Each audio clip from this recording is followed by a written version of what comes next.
Yeah. Okay. Dang. Well, time flies, man. And like 9:30 got here out of nowhere. I swear, I feel like I just got home. Um, just like took a nice little quick shower and got ready to go. But that's how it goes, man. Tuesday nights, we live in full effect, man. It's the Rec Room Sports Crew. Bobby G, Jess Girl, Miss April's in the building. I also found out that she is a paralegal. Who the hell knew that?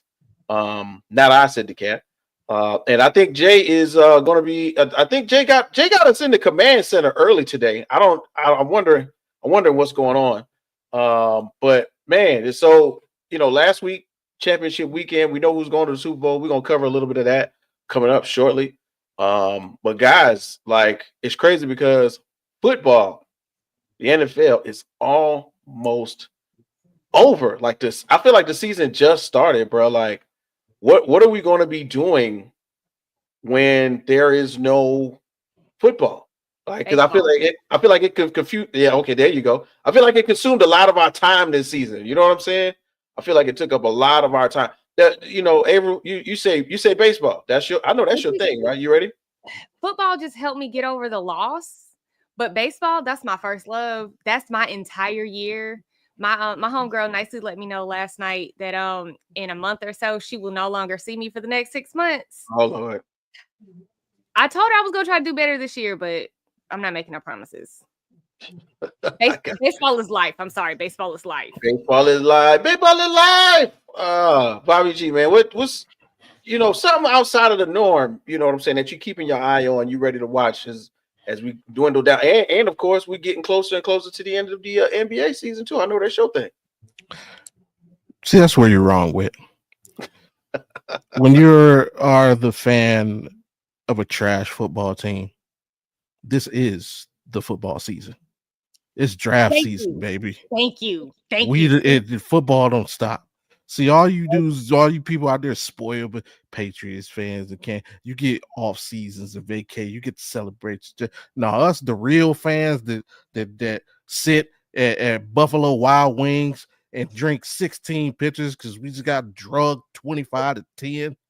No, we wait for this is our Christmas. This is New Year's. This is all of it wrapped up in one. Combine coming, let's go. I'm here for it. That's right. Pro days, we here for it. Yeah. Draft, I want all the smoke. Right. So right. So yeah, you winners, yeah, you go on vacation. I'm gonna stay here with the real fans and dig in for this off-season work. Rightfully so. Rightfully so. And you're right. Even though the off season's on the way, we got a lot to look forward to. Big shouts out to our guy Tanner. I know he's looking forward to the draft, but he's also looking forward to the Super Bowl again. We're going to definitely get into the Kansas City Chiefs and their AFC win and what happened. And somehow, some way, we're going to have to talk about what took place on the other side of the field as well. Yes. Once again, somehow, the Eagles, man, the Eagles, they're going back to the Super Bowl. Yes, Jets girl, we know you'll have a lot to talk about when it comes to that. The big deal for me. Come on, baby. Oh, well, whoa. Jay, I got a spot right here for you on the couch. We're here though. We're here in the command center. We're here in the command center, Jay.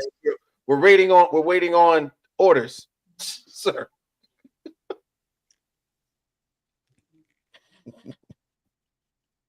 What's the couch? Oh man. No, when your team goes to Cancun, you join me on the couch. Oh, come on, man. They did better than average. But you live in Cancun. But he still has to join me on the couch. You still have to join me on the couch because guess what? You ain't in the Super Bowl either. There's so welcome to the couch. The couch is for losers. What you lost? Welcome to the couch. No. Welcome to the couch. Overall losers. Wow. Hey.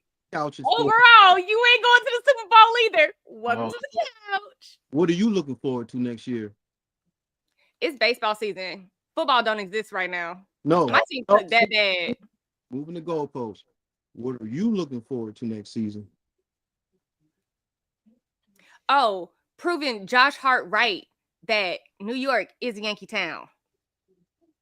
Huh? We gonna get into that. I like that. Okay, so this is what I am. I do have something I'm looking forward to. I would just like to say, welcome home, coach. Welcome home, coach. Welcome home, coach. For those of you that don't know, Aaron Glenn was just hired as the New York Jets head coach, and he played for us. We drafted him in the first round. He played for us for numbers of years. He went to the Pro Bowl twice with us, I believe. I know he's a 3-time Pro Bowler, but twice was with us. So I would just like to say, welcome home. That's what I'm looking forward to. Welcome home, coach. Okay. So shout out to that. So like we pretty much in the same space. We ready for the off season.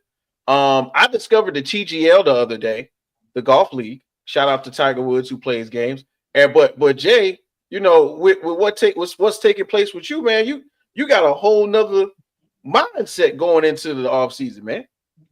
One that's brand new to a lot of people, especially you with a good quarterback.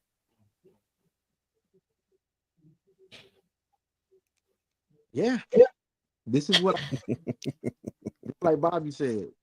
This is that time, Bobby, right? You know. You know, I got a whole bag for you. Speaking of bags, you know what? We might as well go ahead and get in the hours. I gotta find it, but you know what? Here it go. Let's do it.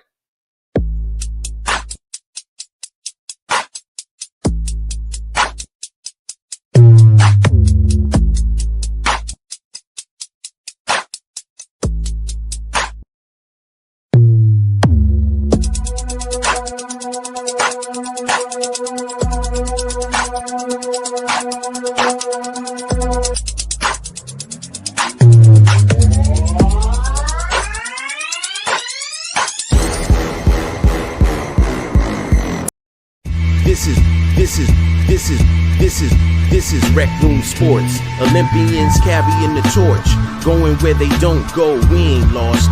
From the optics to the topics, we got this with synopsis. Think outside the boxes like Jay on the mic or your boy K Witt. Joe is my coach, T Sweat on the mix. All sports, even if you catch fish like Nate Diaz catches fist. You need to catch this episode, it's a can't miss. We go live and you should subscribe and X's and O's. We made our plan, yo.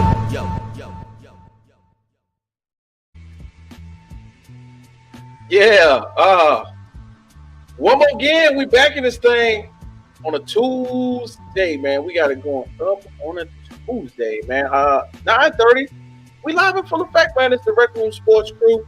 Of course, you know how we do it, man. Each and every week we're gonna get to a whole ton of sports.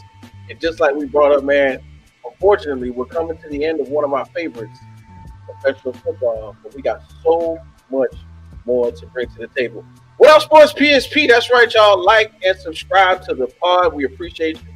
It's the Rec Room Sports crew, man. You know how we do. Oh, what? We got Jay on the MIC. Jay, man, it's really good.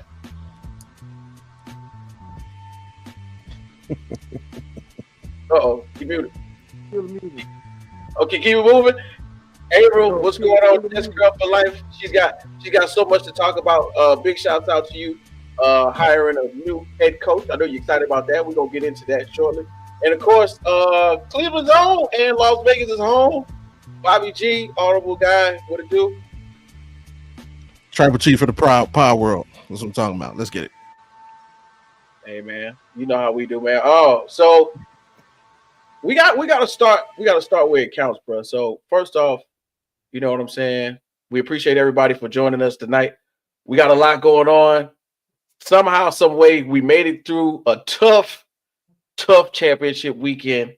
I don't want to say it was a lot of disappointment, but some disappointment, especially in some certain directions, man. So we're gonna jump it off, man. We might as well go ahead and do this like we always do. We got the winning circle, right? The winning circle. Hey, look. So of course, as we can see, you know, the Philadelphia Eagles and the Kansas City Chiefs. Big shouts out to our guy 10 man.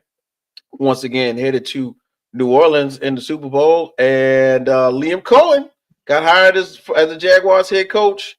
Cowboys head coach Brian Schottenheimer. We saw that coming. No, we didn't. That's a lie. And then, of course, we heard Miss Jets girl go ahead and bring it up. The Jets got a head coach too, right? Oh yeah, Aaron Glenn. Welcome home, coach. Welcome home. AG is home. Right. You know what I'm saying? Of course, we'll get into all the stats and everything from the games in the past. We'll talk about the coaches as well. And then we gotta debrief it. We gotta start from the get-go, right at the top of the show. Man, over the weekend, game 1, game 2, tough. Kind of tough, man. I think we all kind of got into a little bit of a back and forth about who was going to do what, but somehow I guess you could say the better teams prevailed in both situations. Maybe not the team we wanted to, but the better team prevailed in both situations. So when it comes to, first off, the first game of the day or of Championship Sunday, man. Um, Commanders and Chiefs. I mean, excuse me, Commanders and Eagles, man. 23-55. One of those we were looking forward to, but we didn't necessarily know how it was going to play out.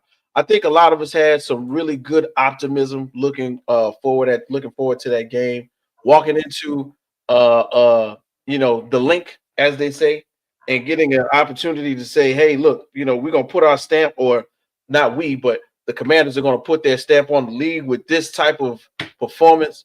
I don't even want to say it was a letdown. I think it was pretty much what we would have expected for a veteran-led team to do to a developing team. I don't want to call it a rookie team. It's a developing team. That's a good word. They're developing into a better team right now. New ownership, new coach, first year quarterback. What else can you ask for, right? Jay, this is your side of the coin, bro.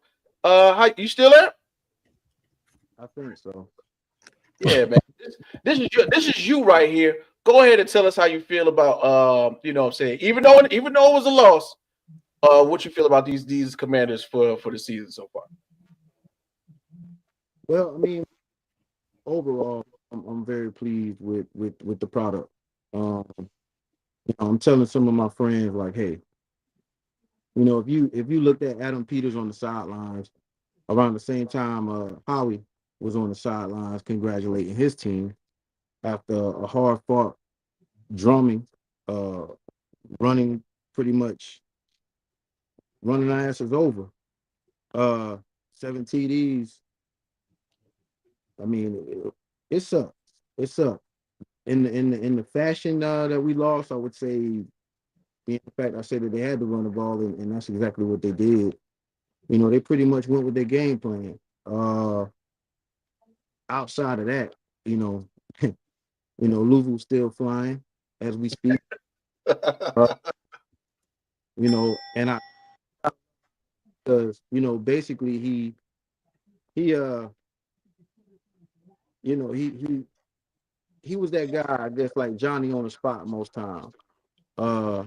He would definitely get to a point where he always took advantage of the offense. He was always on top of the snap count no matter what. So to see our season pretty much end like that, it kind of sucked. With the mistakes that we were making, veterans making mistakes, mainly Austin Eckler.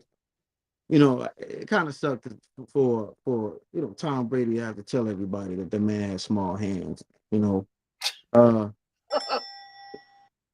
it sucked. I was like, hey, it's terrible when a grown man is talking about another man. Say, yeah, he's had a problem. He has small hands. But overall, man, I'm excited with the team, man. I'm excited with what is going forward. Of course, you build yourself up. Once you get that far, you pretty much are let down, no matter what. No matter what you have in front of you as far as the team is concerned. I had a friend tell me, hey, you got a good core. What core? You don't. We got a rookie. We got Terry McLaurin. As far as defense, we have Jonathan Allen, Deron Payne. You have a couple guys, St. Juice, a couple guys in the defensive backfield. Those guys are fresh. At best, like 3 years outside of St. Juice. So we have no core. So to get that out of the team that you didn't know, you didn't expect anything out of, you don't really call like a core. You can't really say there's a core. Terry McLaurin is the core. That's it. You know, defensively, collectively, between offense and defense, I could name like 5 players that we might say about. But again, Adam on the side, you couldn't tell who was winning that game. You look at both GMs, you couldn't tell. Go back and look at that game. Adam people outside of Earth, you could not tell as far as how he was consoling his teammates, congratulating his teammates for, trying.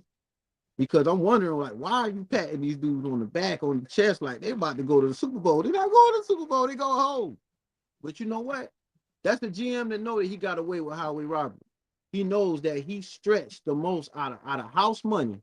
Now it's time to put some money behind what he feels the team could look like in the future. So I'm excited about it. I'm definitely excited about that. But yeah, you don't want to go out like that. I just Saquon, man. I mean, they ran over them. They push. They did everything they had to do. But overall, I'm excited about the future as far as the game. Not the way I wanted it to end.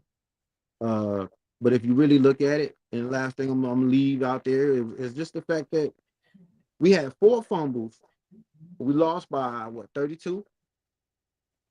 I don't know. We scored 23 points. That's in a loss. That's still pretty positive because we know we sort of beat ourselves. Now, take those 28 points, or so. If they would have scored 28 points away, then you never know. You got a game. But hey, that's another story. But yeah, I mean, I'm excited. Ducks. Yeah, I am on the so-called couch, but the couch We is left you 3 bites. the couch. Sorry. We have something here. I'm ready put this out here before we go any further. And I'm sorry. It's been like 20 minutes. I'm tired of people like wanting people to go to the top. Like just enjoy the game. Pick something to enjoy about the matchup that we're watching. And not you, Avril. I'm not really like sitting there talking about. I'm talking about social media. Because I've been seeing guys, like, hey, come on to the couch. I thoroughly enjoyed that game. I love that y'all were matched up. I didn't like the matchup at first, but I love that y'all were in the NFC Championship. I love that for y'all. Okay, I get that. But I'm talking to the people who again, we're talking about the couch. What is the couch? Somebody tell me what the couch is. The couch is for losers who are haters. Period. See, Not haters, just losers. Damn, Not son. haters, just losers. You sure know how to piss on a man's parade. I don't understand that. I never was like that, yo. Never. Do you know why? Because look at my team. I just want to be able to play for something. I'm just saying, man. Sucks, yo. can I quote Cowboy from Dead Presidents? Oh man. See, that's why I whooped your ass when you was a little kid. See, nah. Keep that same energy, man. It's a saying for a reason. There's also another saying. The things that'll make you laugh make you cry. You just said you beat yourselves because your team turned the ball over. Did the Lions beat themselves or did y'all beat the Lions? So I ain't hear no Commanders fans saying, oh, the Lions beat themselves because they turned the ball over 5 times too. Keep that same energy. You should have known Saquon was going to run all over your ass because Jameer Gibbs ran all over your ass. Keep that same energy. The Detroit Lions put up 500, almost 600 yards total offense. Keep that same energy. Keep that same energy both weeks, man. Keep it both weeks. Wow. Wow. Yeah. People who didn't say Jared Goff was the reason why they lost that game, like me, right? You said Jared Goff was the reason they lost the game? Do I have to do this again? I'm just saying, keep the same energy. What is it? Did the Lions beat themselves or did y'all beat them? That game. Huh? Jared Goff is the reason why they lost that game. I'm not saying that they beat themselves. Jared Goff is the reason why they lost that game. Right, but you just said y'all beat yourselves. Y'all turned the ball over 5 times Just like the Lions turned it over to y'all. Keep that same energy. You can't be both. It can't be both. I don't understand. Because if the Lions don't turn the ball over 5 times, they spank y'all. Just like if y'all don't turn the ball over 5 times, you might win the game. It can't be both, bro. Yeah. Keep that same energy for both sides of the ball. So if you keep the same energy, how are you saying if they don't turn the ball over, they spank us? But then if we don't turn the ball over, 5 possessions, you don't think they make up more than 21 points and y'all couldn't stop them? They had 600 yards offense with 5 turnovers, bro. But again, what do you mean? People who said what you said. I said Jared Goff is the reason why they lost. So what's the reason? But you just said y'all beat yourselves. So right. Who's the reason? So blame who's the a reason? person. Yeah. You blame Jared Goff. Put it on so somebody. Who you blaming? Who's the person from your team? That's why you got 5 turnovers. Stop moving. You said it was Jared Goff. Whoa. The point was what you said. Keep the same energy, right? What energy? I said last week Jared Goff was the reason why they lost that game. Okay, so you're saying the Lions beat themselves. You keep saying Jared Goff. Let me hear that. Again, the Lions beat themselves. The Commanders didn't win. Let me hear that. I don't know, man. Exactly. Keep that same energy. That's what I'm saying. Keep that same energy. You can't have it where y'all beat yourselves and no, we beat the Lions. Jared Goff lost in the game, but we beat them. Either they beat themselves. Oh, the dude had 4 turnovers by himself. What are you talking about? Fellas, let me jump in real quick. We're gonna let Miss Avril get her rocks off and talk about the Eagles. I know she want to do it because they, Penn State, Nittany Lions, Saquon. I know she's ready to do it. Let's go ahead and have Avril jump in. Come on, Avril, what's up? So I've been saying this since he signed with the Eagles. I said if they make it to the Super Bowl, I didn't even say if you win. I said if you make it to the Super Bowl, thank a Penn State fan. I accept gift cards, flowers, candy, any little special mementos. I need some more Penn State gear. I mean, thank a Penn State fan because Saquon Barkley is the whole reason why the Eagles are in the Super Bowl. I'm just saying. Yes, they have a stacked team. Yes, they have a great team. But let's be real. Saquon Barkley is the reason why they're in the Super Bowl. He is a huge reason why they are in the Super Bowl. And I'm so happy for him. I'm just so happy for him. It was depressing watching one of your favorite college players go to a sucky team like the Giants. And just, it sucked. I felt so bad for him. So I'm so happy watching him go to the Super Bowl. I definitely don't want the Chiefs to win. So I'm going to go for the Eagles. Now, I really wanted Detroit to win the Super Bowl, but they're not here. So I'm gonna throw all my chips behind the Eagles. Go Birds. Fly, Eagles fly. Y'all, Eagles fans, don't climb no more street poles. I just saw a story that a kid was in the ICU because he fell off of the street pole the other night. Stop climbing the damn street poles. Come on, y'all. Have some common sense. Come on. But go Birds. Yo, have some comments. I'm about to say Philly fans do not know how to act, so let's not even put that into the same, same breath right there. Big shouts out to Derby Entertainment. Derby Entertainment, what to do, Bobby G? Is that the guard's hat? It is. Yeah, okay. Shout out to Cleveland, man. You know how you do when you got them all in here. So you know what I'm saying? Real quick, man. I just want to throw it in like my 10 cents. So you know what I'm saying? Of course, sorry, Jay. I had your back. I wanted to see the Commanders do well, whether they won or lost. And it ended up being a spirited effort, even in losing.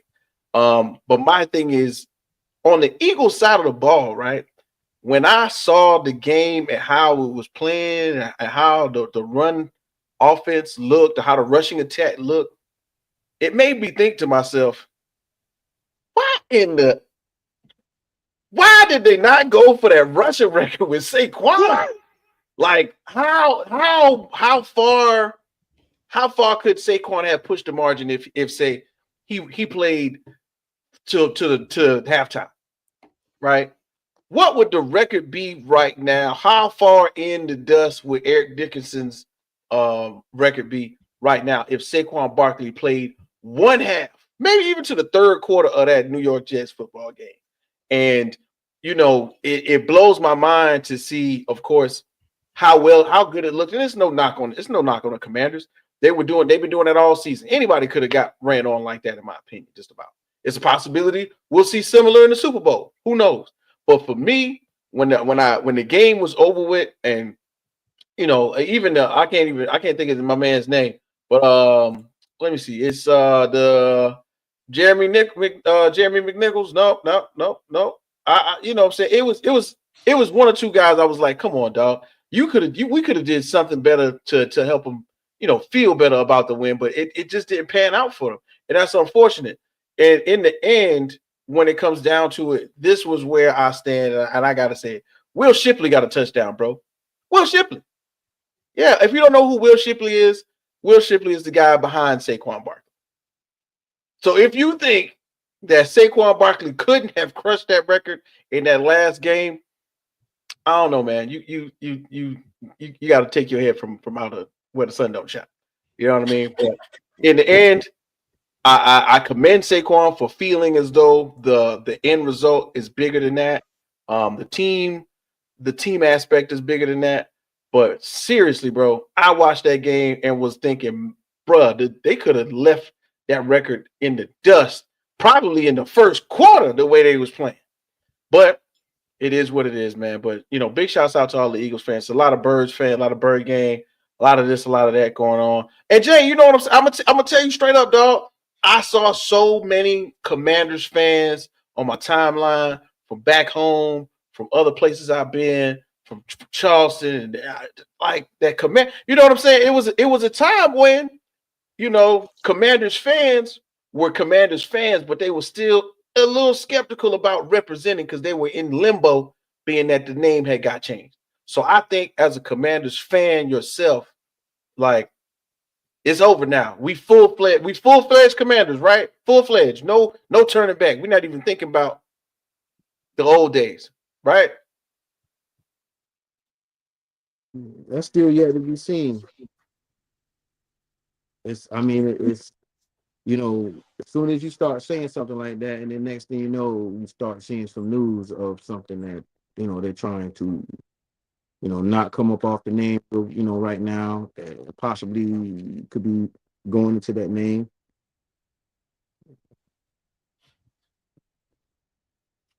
Mm. Hmm. Mm-hmm. Well, Interesting. yeah, I'm my fault. Yeah. Interesting take. Shout out to Derby. What's going on? Very interesting. Yeah, very interesting, man. Appreciate the comment. The funny thing is about that is, one time the Colts were that same franchise. One time the Denver Broncos were that same franchise. One time the San Francisco 49ers was that franchise. That just happened to draft phenomenal. Yeah. Yeah, man. I feel you. And it's crazy that, it could all and hey, look, I'm a Steelers fan. I remember Tommy Maddox. And I was excited about Tommy Maddox the season he got hurt. Straight up, I was. But I knew Ben Roethlisberger was back there. And I was excited to see him when he came in. It just so happened that our defense was A1. And look at what happened with that. As I look in the green room, guys, I see we got one of our favorite correspondents. He's obviously going to not mention his team right now, but I'm sure he will try to squeeze them in because they have assigned a new head coach. We're going to throw him in the hat. Big shouts out to him. AP just got finished with off the mat, just hit the turnbuckle, jumped off the top rope. In comes AP Allen Perilous, ladies and gentlemen. Alan, what's going on? How you doing? I don't even want to talk about that team right now, honestly. Can't even talk about them. Oh, man. So, since we're not going to talk about them, Alan, real quick, we got a couple minutes left in this segment. Let's talk about let's go ahead and jump right into the second game, which, of course, your co-host, our guy, Tanner Dawson, was extremely excited about, I'm sure, even though it was a 3-point victory. You can go ahead and kick it off, man. Bills, Chiefs, 29-32. Somehow, some way, Mahomes magic really exists, and they did it again. how do you feel about the Chiefs and the Bills and Josh Allen having to go home one more time? Jesus Christ. Allen, hold on. You're not gonna say nothing. I said this Sunday. Allen, I said this. Hold on, wait. Jay said so. What you say, Jay? you're not gonna say nothing about the game. You don't want to talk. You don't want to talk about the. Come on, man. You don't want to talk about the Commanders. Hey, I will. That is one of the quickest turnarounds I have ever seen in my lifetime. A team that ended up picking number 2 overall, second worst team in the league, to now being in the NFC Championship game. That's a quick turnaround. Gotta say, it's going to be interesting. It's going to be interesting the next few years in the East. You got a star quarterback. I'll say that. You got a star quarterback for sure. Amen. We at it, man. I'm about to retire. This shirt for the year. Don't we have some type of sad music or something, man? Oh man. Yeah, listen, hold on, wait. It's somewhere around here. You'll definitely be better than us. You'll be better than us, that's for sure. Nah, man, it's over, man. We lost. You know what I'm saying? It's over. Before we get to the Bills and the Chiefs, I wanted to do this with Allen present. You know what I'm saying? I didn't feel right without Allen here. And that's it, man. We done. You know what I'm saying? We start over a new season. But now you got guys are still healthy though. Guys are still healthy. That's what you wanted, right? No, Allen. No, dude. We failed. Mission failed. Cosme. Oh man. No. Yes. I didn't know it was gonna get that deep, Jay. I didn't know. Allen. Yeah. Jesus. Thanks, man. All for him to come out, my whole team come out healthy. That's all I wanted. But man, we could replace him, man. I mean, hope, you know, and what I mean by he could be replaced, like we have depth on the offensive line. Cosme really I didn't want a star with, you know, saying a freaking offensive line, man. Start off the season with damn, you know, short on a line like that. All right, Allen. But okay. Forget the help. Like I said, you're still better than us. You're still better than us. All right. I'm just saying. You're still better than us. This is Anyway. Everybody's better than y'all. Man. Not the Giants. Giants are terrible.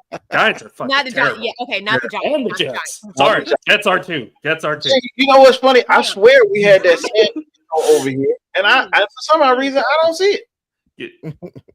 I swear we did. We got everything else. I mean, you know, but anyway, you know what I'm saying? Jay, I know you said you're gonna retire it.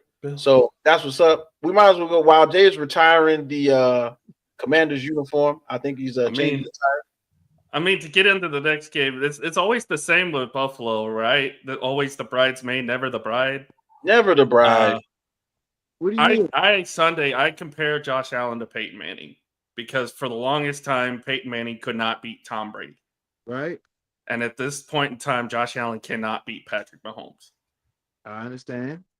So there is some, and people can say what they want about the officiating. Yes, I didn't like it either. There are some crooked officials out there, but at the same time, there were too many mistakes by Buffalo in that game. Sean McDermott called a terrible game. He really did. A lot of the play calls I did not agree with, especially when you called a 4th and 1 QB sneak 5 times and it only worked twice. They didn't even start playing like themselves until the second, almost third quarter. The whole at least first quarter, Buffalo was not playing like Buffalo. I don't know who that team was, but that was not Bills Mafia. Wow. No, Phillip Rivers. If we're looking at this generation's Phillip Rivers, it's actually his replacement. It's Justin Herbert. Oh, don't let Joey hear you say that. It's Justin Herbert. I'm sorry. Just like I think Joe Burrow is this generation's Dan Marino. I can see that. Shut your mouth. I can see that, though. I can see that. And I love Joey B, but I can see that. Very fit. I can. Dan Marino didn't miss games, first of all. That is true. But Marino Dan Marino did get to one Super Bowl and never got back. Just Dan like Marino, I don't think yeah. Burrow will. But Pretty nah, much. Burrow's not. He's not Marino. I mean, But yeah, it's the same old story we've seen time and time again. Kansas City had a better game plan. They outcoached Buffalo. At the end of the day, we have to suffer because the Kansas City Chiefs are back in the Super Bowl. Kansas City Chiefs are packing. It sounds crazy even saying it. Yeah. For like the sixth time in like the last 7 years. Which Who is even who are their biggest rivals? I don't keep up with them that much. Who are their like biggest rivals? Who, the Bills? As far as No, Bills, the is- Chiefs. Bills as far as rivalries go, it's mostly the Broncos. Raiders, but the Raiders have been terrible. I know they usually have close games with the Chargers every now and then. Nowadays, it's probably the Bengals because of that beef with Joe Burrow and the Bengals, and then Buffalo. Even But, though like, Buffalo hasn't been able like to beat them.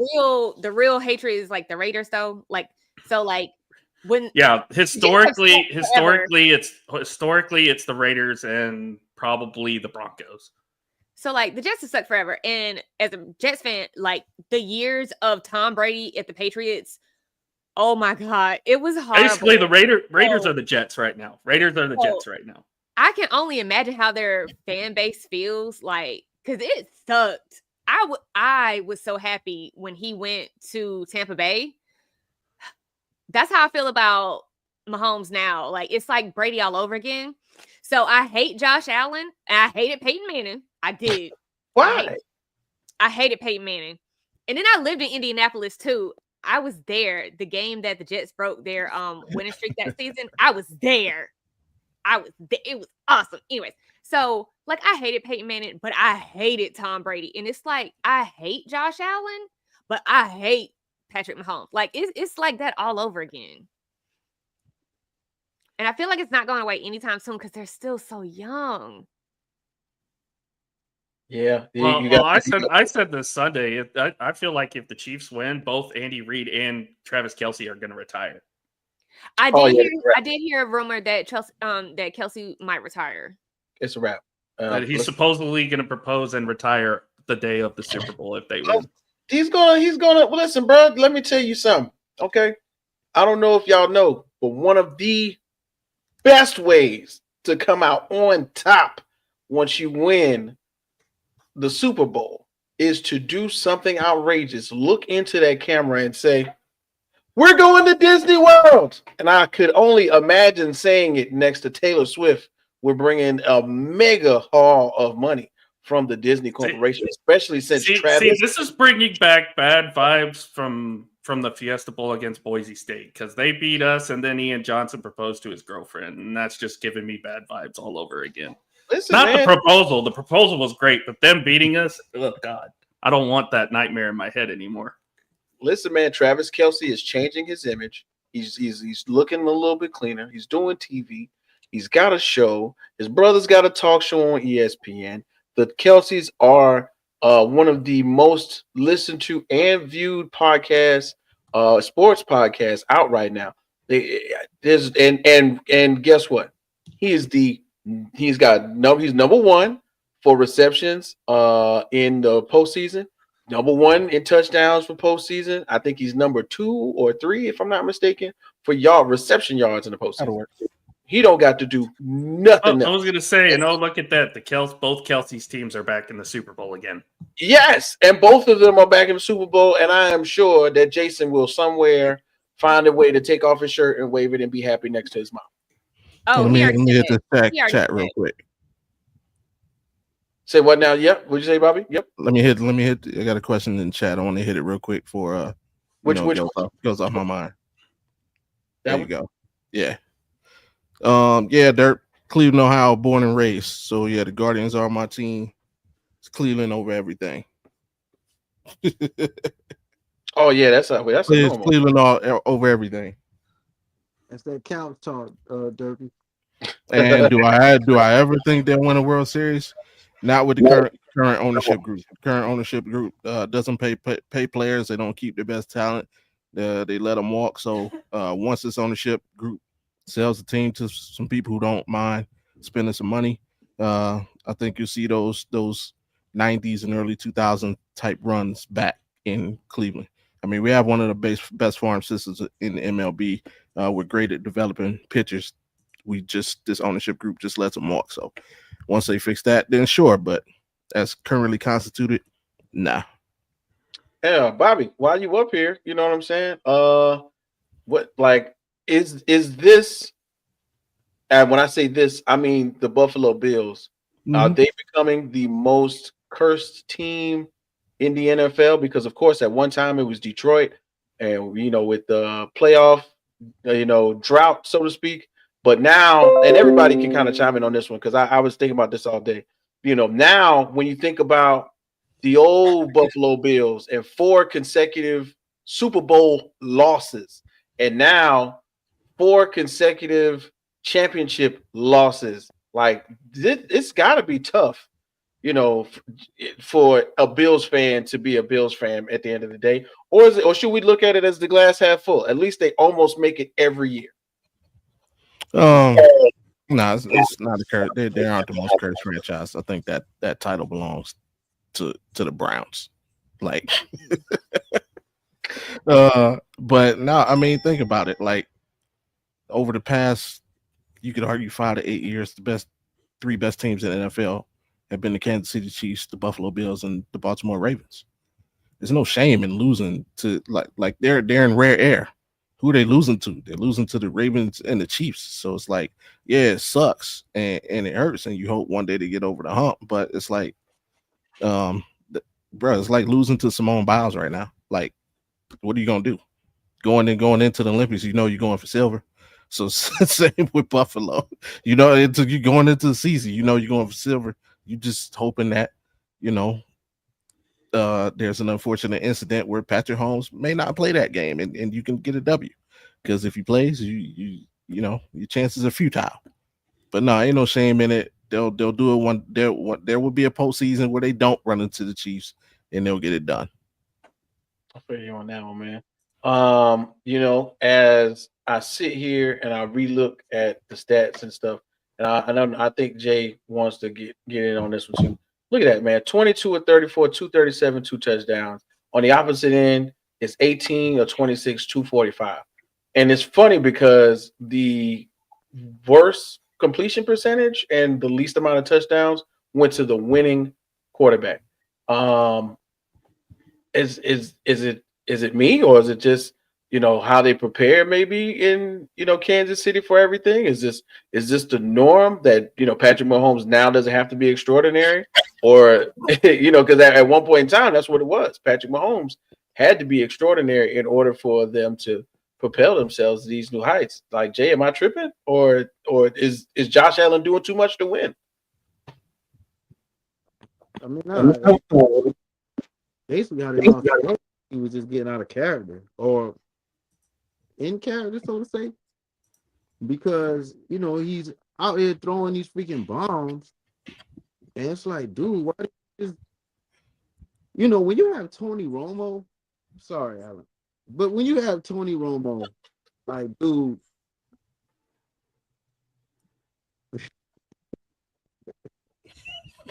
Cleveland Browns, man. Come on now, out with it. Nah, oh man, if you have Tony Romo saying, "Hey, look, dude, that was," I ain't gonna say he was saying it was stupid, but he was like, "Dude, why would you do that?" I don't know, man. There was a lot of instances where it was like, okay, there was the offsides call, supposed offsides call.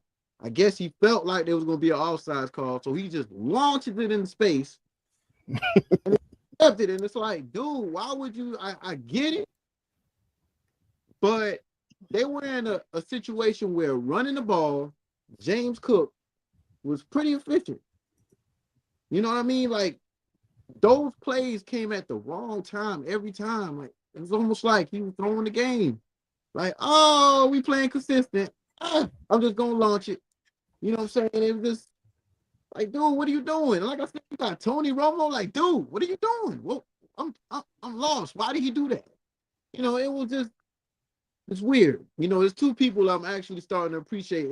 Tony Romo was definitely great at what he does now. Like, He's great.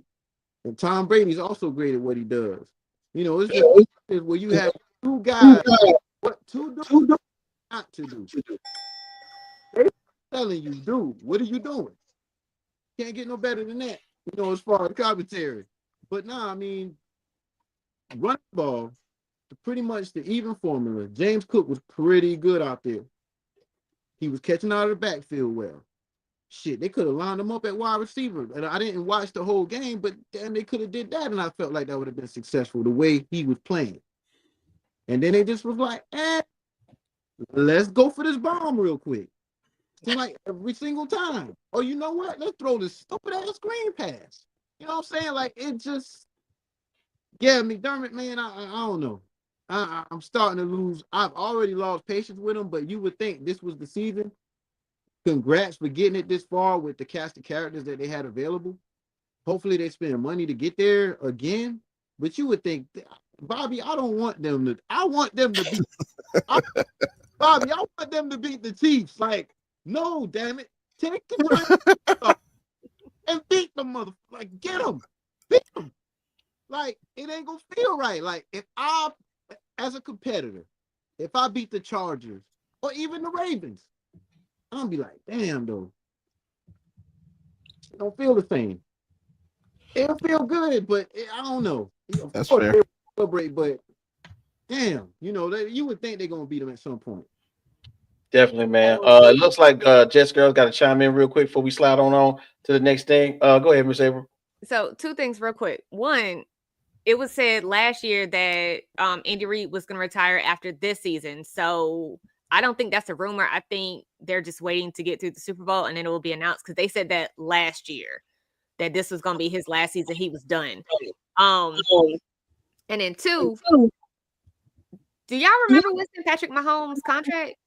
Because his contract don't end until 2031. This man can't do nothing. He can't even pick up a basketball and play pickup ball with his friends. All he is allowed to do contractually is to play football. Every other quarterback can do whatever they want in their off time. This man is only allowed to play football. He can't do nothing. I was going to say, even if Brittany touches him, it's still a 15-yard penalty. Yes. But he can't do nothing. So, I mean, as much as we don't like him and we hate to see the second coming of Tom Brady, I feel like until that contract is over, it's going to be the Patrick Mahomes show. He can't do anything. So if you can't do, I'm sorry, I get bored very easy. So if I'm in my off season and I can't do anything, I can't go golf with my buddies, I can't play ball, I'm going to just work on what I normally would work on for football season. I would stay in the best shape of my life the entire year. And I feel like that's what he's doing. And that's why nobody is beating him. And to further April's point too, even if Andy Reid steps down, you're going to have Steve Spagnuolo take over that team. So nothing's going to change. Oh, no. Well, you know, as y'all can hear, the clock is ticking. So we are running out of time on this one. So let's go ahead and continue, man. So what's really going on right now is we got a quick discussion real fast, right? So we normally do an elongated version of the uphill battle where we got music and sound effects. I don't know what my music's at, Jay. I need my music for the uphill battle, bro. I need that. So let's shout out to Tanner, man. We're going to get the music straight. Don't worry about it. So if we do an uphill battle right now, we're going to pick some teams that are not currently looking at the same type of expansive next season, off season, like James was talking about. So here go the 4 teams, guys, and which team has the toughest climb back to the playoffs? All right, y'all. So here we go: Chargers, Steelers, Broncos, Packers. Okay, I'm gonna put it up here on the screen for everybody so we can see it just again. All right. So where we got Chargers, Steelers, Broncos, Packers. All right, and we're gonna try and keep it as short so we can move on to the next segment. Who wants to jump in first? How about Miss Avril? Yeah, Miss Avril, go ahead. Let's do Chargers, Steelers, Broncos, Packers. Honestly, I don't think either of those teams has a hard uphill battle. The Steelers go every year. Now, y'all not gonna win, but y'all gonna make the playoffs every season. I'm just saying. As long as y'all got Mike Tomlin, y'all gonna make the playoffs. You didn't say they had to win. You just said make it back to the playoffs. Broncos, I feel like Sean Payton, like he's a really good coach. Bo Nix, they're doing something special over there. I think that's going to be easy. They're going to be back in the playoffs next season. I don't think that's going to be hard. Packers, if I had to choose one, it would be between the Packers and the Chargers, but I feel like both teams, they're not missing that much to make them really good playoff contenders. I feel like there's other teams that have it far worse. But if you could feel for one of these four, which one has the hardest road to the playoffs? I say that I don't think they have a hardest road to the playoffs to actually win in the playoffs. I think the Chargers. Honestly, I think the Chargers. If y'all keep Russell Wilson, because I heard y'all talk Russell Wilson. If y'all keep Russell Wilson, I think the team that's going to have the hardest road is the Chargers. Got you. Bobby G, jump on it. Pause. Whoa. Lord. I'm gonna go ahead and say it's the Steelers. Like, I mean, at the end of the day, you could argue the Chargers are the second best team in that division. You can make the argument that the Broncos could be the second best team in that division. And as far as the Packers, the Vikings, they had a miraculous season, but do you really have faith in Sam Bradford going forward? And we don't know what J.J. McCarthy's going to be. But the Steelers have to face two MVP quality quarterbacks twice a year, every year, in Joe Burrow and Lamar Jackson. And the wild card is you don't know what Browns team you're going to get. Like, over the last 4 years, we made the playoffs twice, we missed twice.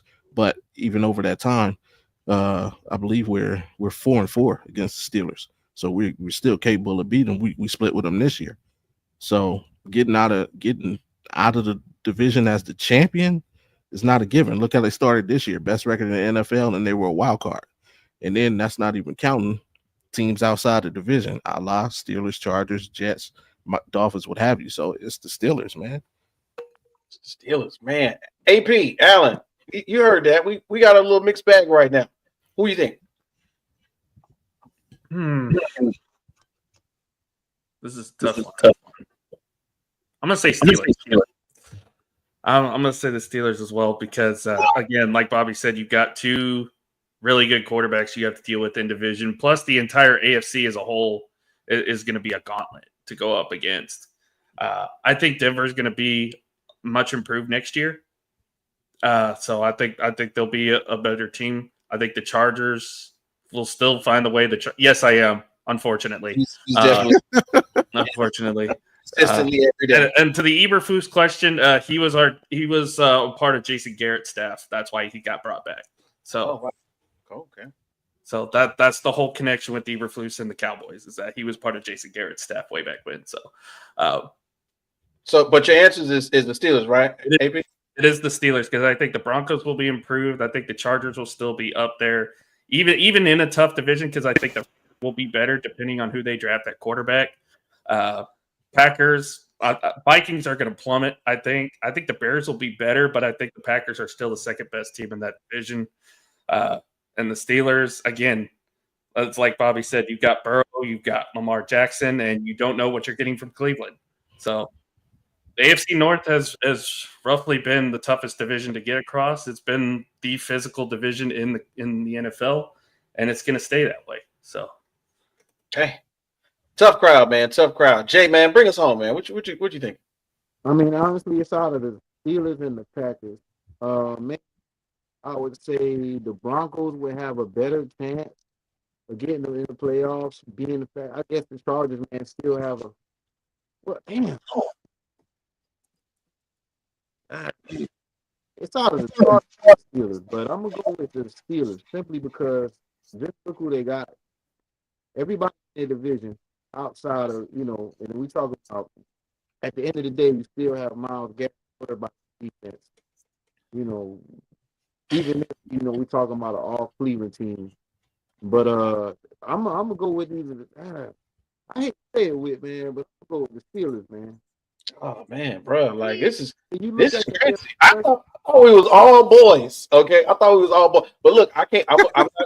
I'm not going to say that it's I'm not going to say everyone that, hey, look, our coach, most winningest coach ever, 18 years. We know that. But the thing I can agree with you all on is at least one of the most important positions on each of these teams is solidified, where ours is still in limbo. Shoot, we got the ownership group talking about, having a meeting with George Pickens. And George is basically saying he don't know who's gonna throw him the ball. But I would hate for George Pickens to be added to the long list of awesome wide receivers who thought it was not who thought the grass was greener on the other side and found out different. A la AB. I can't think of my boy's name. He ended up hitting somebody with a car from Clemson. He playing in the UFL now. My man also, I can't think of, it's another wide receiver. He went to Baltimore, didn't do as good. It's a repetitive cycle. So I may have to agree with you because, hey, we know what's going on with the Chargers. They look good this year. Not the first time head coach, but the first time with the pairing of head coach and quarterback. Broncos, I told everybody playoff during the draft, Bo Nix is going to mesh well with that team because he's just about as old as everyone else. He's got a full family. And Jordan Love in the Packers, I think that they are also going to do well as he begins to grow into his role as a starting quarterback and continue to erase the ghost of Aaron Rodgers from out that locker room. But look here, y'all. Check this out. What's up? Well, yeah, this Derpy's comment say the Steelers haven't finished last in the division since '88 and haven't had top 5 picks in 70, which is all true. Yes, and I appreciate that stat. But let me hit you with a fact: you don't have to finish last to not make playoffs. You can finish third in the division and not make the playoffs. Yeah, and remind you, your Steelers lost their last 4 games of the season, and had there been another week in the season, they might have been out of the playoffs, man. Yeah, this is a tough division, and all. You know what I'm saying? We gonna go ahead. Go ahead. I got a quick stat for y'all. So just like y'all said some stats. The refs may be cheating for the Chiefs, but Mike Tomlin, he got some voodoo, and that man makes it to the playoffs every season. So as much as the refs cheat for the Chiefs. Yes, the refs cheat. He got some voodoo going on.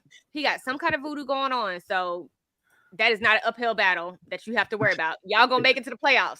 You're gonna make it to the playoffs. Worry about is if y'all actually gonna win a game. I appreciate that, and you ain't lying on that one. So you know what's going on, man. It's crazy because, oh my God, we're getting closer and closer to the top of that first hour, ladies and gentlemen. Make sure you do us a big favor, like, share, and subscribe to the Rec Room Sports Hub of podcast because we got so much going on. Well, don't forget to follow everybody in the stream right now because, we got all kinds of folks. We got Miss Avril, of course, Jets Girl for Life on Instagram. We got Jada MIC, who is not retiring. We can't retire yet, dog.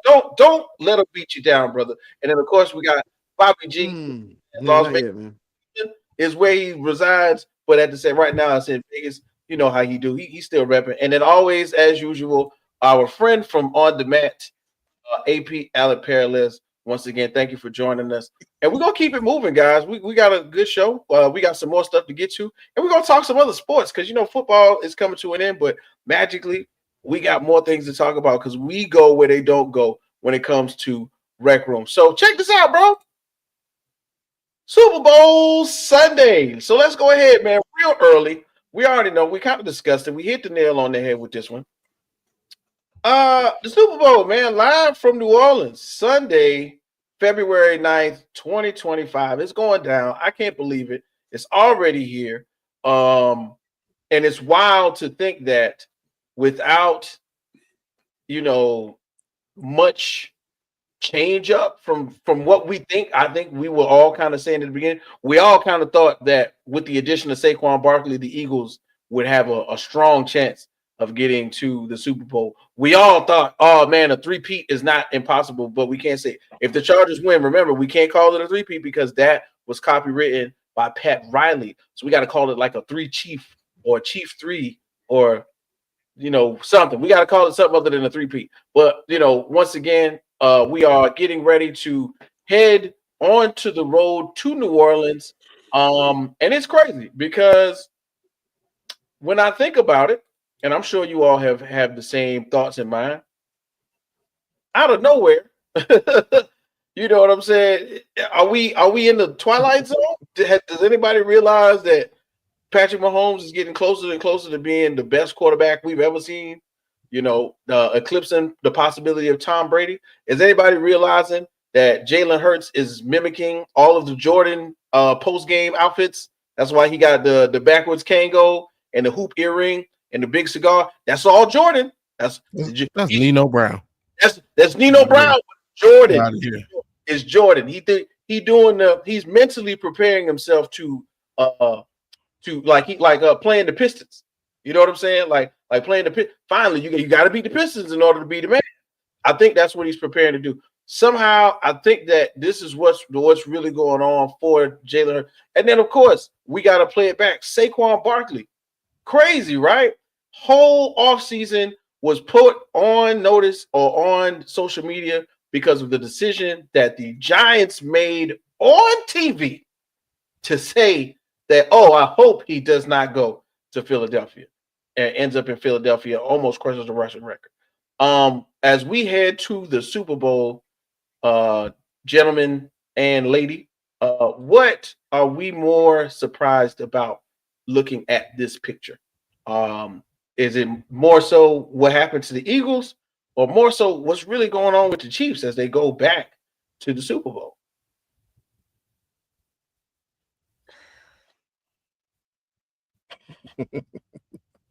I mean, the colors were there. The colors were there. Oh, the red and the green. The colors were there. That's funny, right? That's funny that you say that. I thought about that while I was making this joke. I was like, it's kind of red and green already, right? Last year was so that means we're getting Tennessee and Detroit next year, right? Go ahead, Avril. Go ahead, give me what you saying. Tennessee and Detroit. I like the Detroit part, but not the Tennessee part. But the only time it didn't work was last year. I don't know what happened last year. The colors didn't match up last year, but I mean the colors match. Am I shocked to see the Chiefs? No. Did I feel like it was gonna happen? Yes. Should it have happened? No. But here we are. I think the Chiefs are going to win, not because they actually win the game, but because that's what the refs are going to make sure the score says. But I think the Eagles are going to win the game, like actually win the game. But I think the final score is going to say that the Chiefs. I'm sorry. I really don't like the Chiefs. I'm sorry. I can't. Oh, man. You're muted. You're on mute. Yeah, no, I'll just say, Bobby G, man, keep it real for us, bro. What is going on here? Are we living in the twilight zone? Did we see this coming, or this just what happened? I mean, I saw it coming, but I didn't see the Eagles coming. I'm not gonna lie. They were not my pick to make it out of the NFC before the season started. But like, I've lived a long life. And it has broken my heart. I mean, it's on your Jalen Hurts, Jordan. If he is doing that, remember the Pistons beat the Bulls 3 times before they finally won. So he might not want to do the whole Jordan thing. But like, I've had to come to terms with certain things in my life. One, Jordan was going to win. 2, Tom Brady was going to win. And what's that saying? You fooled me once, shame on you. You fooled me twice, shame on me. I've decided I'm not going to be fooled again. And guess what? Patrick Mahomes is just going to win. Like, that's what it is. You talked about him being the GOAT. He's already GOAT.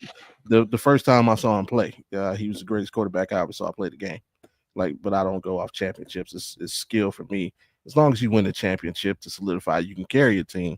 That's good enough for me. But the dude, he's one of them, man. Like, what can you say? When you need a play, he's going to make the play. Like you said, against Buffalo, all the stats were in Josh Allen's favor. But when they needed a conversion to run out the clock, what happened? He got it. Like, when 13 seconds left, we down 3. I got it. Like, what else do you want the student to do? I wish the Eagles well. I'm hoping for an entertaining game. I hope Saquon goes crazy because I don't have a horse in the race, but I do like history. I'm a historian. I love history. I love watching history, seeing history be made. So I'm looking forward to seeing that be made on the 9th. Yeah, definitely, man. Definitely. Oh, you mean that Saquon's going to win a Super Bowl on his birthday? I want to see that history too. Oh, aha! You stole my thunder there, ma'am. Oh, Sweet. and it's DeJohn's birthday too. The rookie cornerback. Cooper DeJean. Yeah. Yeah, Shout out- that's his Shout out to it's white Lester's defensive back. I mean, White I'm cornerback. sure Patrick will take them out on bourbon if they want to celebrate with him, and he'll buy them some beignets for their birthdays, but they're not going home with a trophy in their hand. So I will say this. I will say this. As a black quarterback in the league where it's harder for black quarterbacks, I love Patrick Mahomes. I love what he's doing for the league. I love him as a black quarterback in the league. Now, separate that. I am so tired of seeing him. But I love him because it's a black quarterback. And I feel like there were all these stories where, it's the first time 2 black quarterbacks. I haven't heard any of those stories again. I haven't even really heard any of the rematch stories. Like, I haven't been hearing. It's not as hype as it was last time. So Nobody's really cares about this matchup. Nobody really cares. Yeah. Everything I have seen is no one cares about the Super Bowl. Everybody's waiting for baseball. Now, yes, I am a baseball fan. Everybody's going to be watching. Everybody's going to be watching for Kendrick Lamar. That's it. Right. But I don't hear anybody talking about the Super Bowl like they normally would talk about it. Like, it's just, I don't know. This time is weird. Because you know what's going to happen. Again, like next year, y'all can see something different. The Chiefs are going to take like a 2-year hiatus. But this one is theirs. They're going to get that. He's going to be ahead of Brady at the same time of his career. He's going to have Damar Hamlin's going to dive at Patrick Mahomes' ankle. He's going to be out for the season. Then he's going to come back and have an MVP season in 2026. Yo, it's crazy. It's great. Yeah. Matter of fact, in my mind, the thought of there not being some drop off next year for the Chiefs would be insane, especially if Travis Kelce leaves. Alan, man, go ahead, man. Tell us we're not tripping, right? This is really happening right now. Eagles, Chiefs, February 9th. What you thinking, bro? Well, first and foremost, it's technically history, but it's only Super Bowl era history. If you want to go through the entire NFL history, there's already been 2 3-peats, and it's been done by the Green Bay Packers twice. So get that out of the way. I'm rooting for the Meteor first and foremost, but if I had to pick a dog in the fight, it is going to be Kansas City because I cannot stand them damn Eagle fans. Eagle fans are some of the most obnoxious, rude pieces of garbage that I've ever seen and met in my entire life. I'm not a fan of Nick Sirianni. I think he makes a lot of dumb decisions in some games. I have a good feeling that he is not going to give Saquon Barkley the ball in the Super Bowl, which a lot of people are going to be frustrated about that. And that's going to lead to, again, Kansas City winning the game. Funny how the best quarterback in the league out of nowhere came from Texas Tech. Kind of like how Tom Brady came from Michigan, and Michigan wasn't that hype back in the 90s and early 80s. So it's interesting where they pull these guys from nowadays.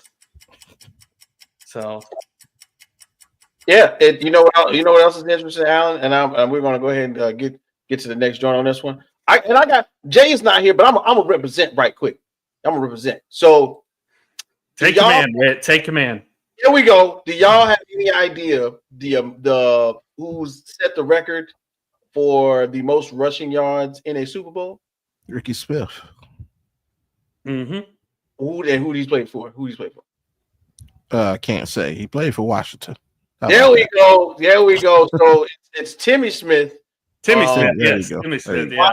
Running back. I think it's 204 yards in that Broncos win. It was 42-10 or 13 or something like that. Who's the MVP though? I mean, we all know Doug Williams, because he had 4 touchdown passes in the second quarter. Hey. Shout out to Grambling University, but yeah, it was Doug Williams. But yeah, 204 yards is the record. It still stands. So to me, what I'll be keeping my eye on, because Saquon ain't want run record. I wonder if he'll want this one and try and break for 204. And it's crazy. You know what I'm saying? We got to get into the next segment, and I believe it's time for one of our favorite things, man. We got Alan about to do his thing and represent for Lock It In. So you got some locks early in the game, right, Alan? You're going to tell us about what we got. Matter of fact, Lock It In Saturday and Sunday. What time are we supposed to be checking that out, bro? Saturday, Sunday, anytime between 9 and 11 Central. We usually try to go on by noon Eastern, 11 Central. So check it out then, both on Saturday and Sunday. I'm trying to see. I believe the last I saw that Saquon's rushing yards prop for the Super Bowl was like 115 yards, like capped at over under 115 yards, something like that. So they're expecting him to get the ball a lot in that game. So don't be surprised if he does. 115 yards. That's he almost did that in the first half. Yeah, and a lot of people are thinking he's projected to be the guy that scores the first touchdown in the game too. So that's that. Oh, the props the bets I have tonight actually come from another person who's on Lock It In, and that's the Hall of Famer, Mr. Scott Cobbs. Shout out to Scott Cobbs. Oh, Scott. Wise man. The wise man sent me his bets for tomorrow. If I can find that and bring that up. Let's see. Where did I'm pretty sure. Get that somewhere here. I know a couple of them. Man, you know what's crazy? But you know what's crazy though? In my mind, like this is probably Scott's time of year. It's so much finality. The man's talking about betting on golf here pretty soon. Yeah, that's what I'm saying. It's so much finality right now. Like everything's over. Everybody's either good or bad. You kind of can pretty much point it out. So big shouts out to Scott Crobe and the Lock It In crew. I do know he has Celtics money line tomorrow. That is one. I know he has Toronto Maple Leafs money line tomorrow. That's another one. I'm trying to remember. The Houston Cougars game, I forgot who they're playing. West Virginia. Houston, West Virginia tomorrow. College basketball, the under total, which I believe is like 120 something, 125, I think. He has the under on that game because both of those teams are really good defensive teams. West Virginia doesn't really score as much. Okay, here it is. Maple Leafs money line, Celtics money line, Cavaliers money line. Shout out Bobby G and his Cleveland Cavaliers. West Virginia, Houston under 137 total points are his bets for. Alan. Okay, Alan's still there. We got anything way too early for the Super Bowl, Alan? Right now, it's just the Saquon with the 115. Saquon's 115, I believe. I like him being the first person to score a touchdown in the game because I think that could definitely happen. If it was from the Kansas City side, I would probably say Travis Kelce would be the one that would score the first. Be the one to score the first touchdown. So those are the two bets I like for that. I know this is still like a couple weeks away. There's going to be a lot of interchanging stuff. Like if you see something you like, you see something you're confident in, get it now because it's definitely going to change within the next week. And then of course by Super Bowl Sunday, it's gonna definitely change. So if there's something that you're feeling very confident on, get it now because it will change. It will change within the next couple of weeks. Man, and you're completely right, 100% on that one. So big shouts out to our guy Tanner Dawson, who isn't here with us tonight, but I know he is watching. We're in spirit right now. You know what I'm saying? Giving Alan the big thumbs up for holding it down for our Lock It In segment. So I know we're going to have some more bets coming up soon. And you know what? We're running out of time, so we're going to keep it going. So just remember, everybody, to lock it in. All right. So one more time, we're going to hit that button. Lock it in. All right. So let's keep it moving. We got some more stuff going on, man. Basketball is happening right now. Football is ending in like a few weeks as we are getting closer to the Super Bowl. But February is right around the corner, right? A few days away, so to speak.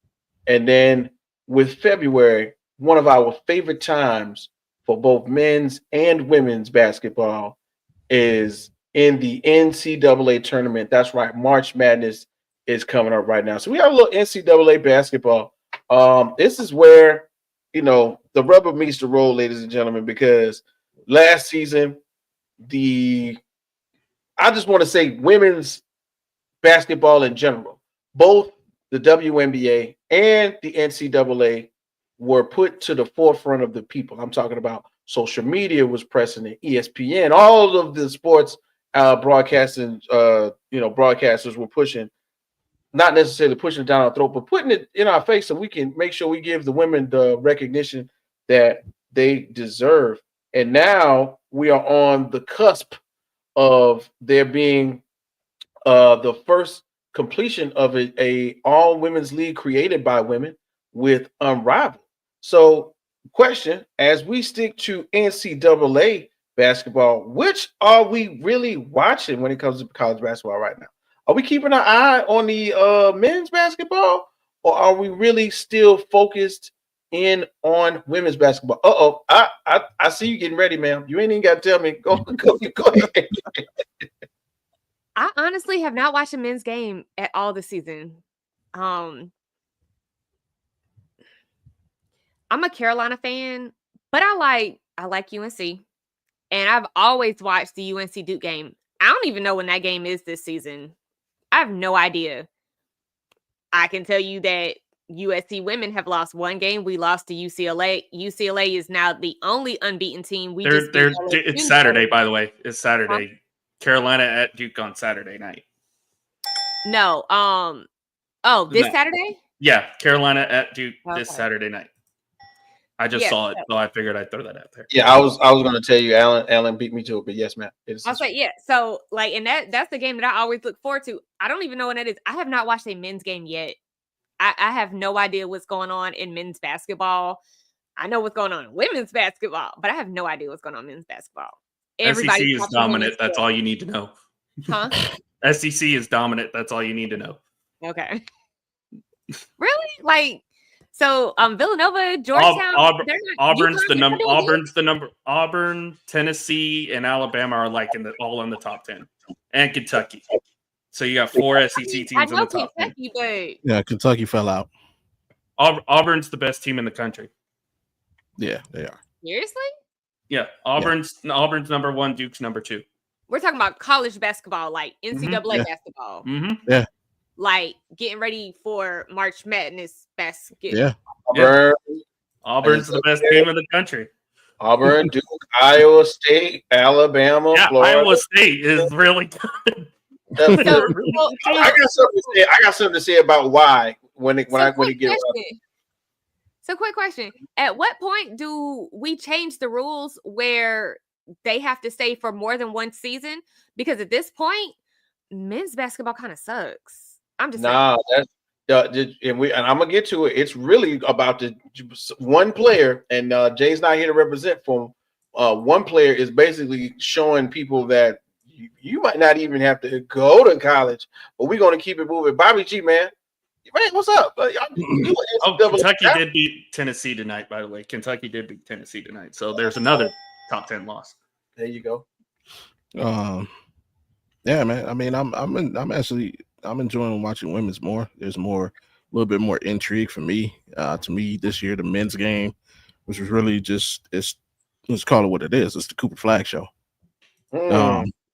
Watching his development, and people just want to see if he's going to be able to finish off the season with a chip, which is, I mean, honestly, people are looking for that Carmelo Anthony type magic.